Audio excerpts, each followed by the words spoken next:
All right, today we're working on another Jaguar ignition lock repair. This one's from a 1984 XJ6.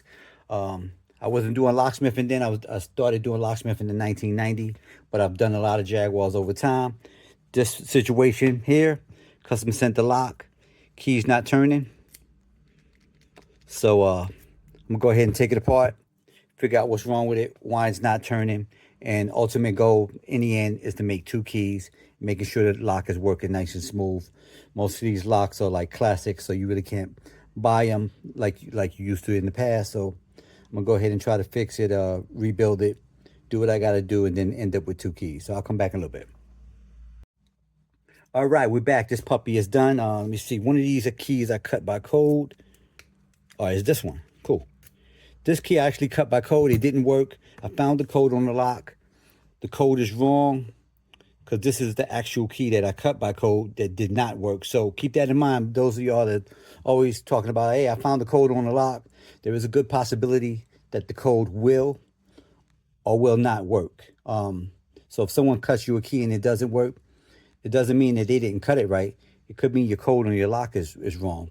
This particular case, the lock has the wrong code. You're relying on someone to stamp the correct code, put the right label on it with the correct code, whatever the case is.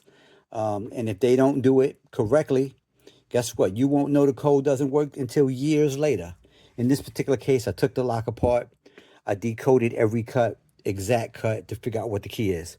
That's why both of these keys work nice and smooth. Two-finger action. So that's how smooth it is.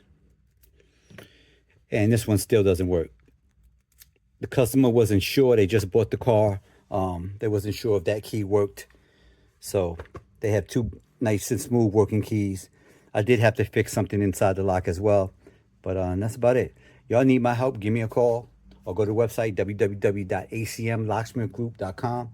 Keep in mind, you know, if you give me a call, I'm going to tell you how much it's going to cost, how long it's going to take, stuff like that.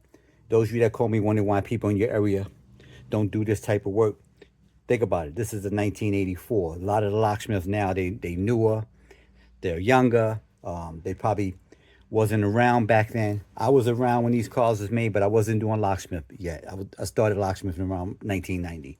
So, but I was doing a lot of cars because it usually takes about 5 years before we start seeing all the older cars in the aftermarket sector, you know, as far as us getting calls, fixing things.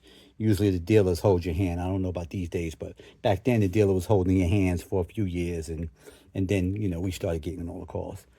That's about it. Y'all need my help again? Go to the website, www.acmlocksmithgroup.com. You like my videos, like, subscribe, share, and I'll catch y'all on the next one.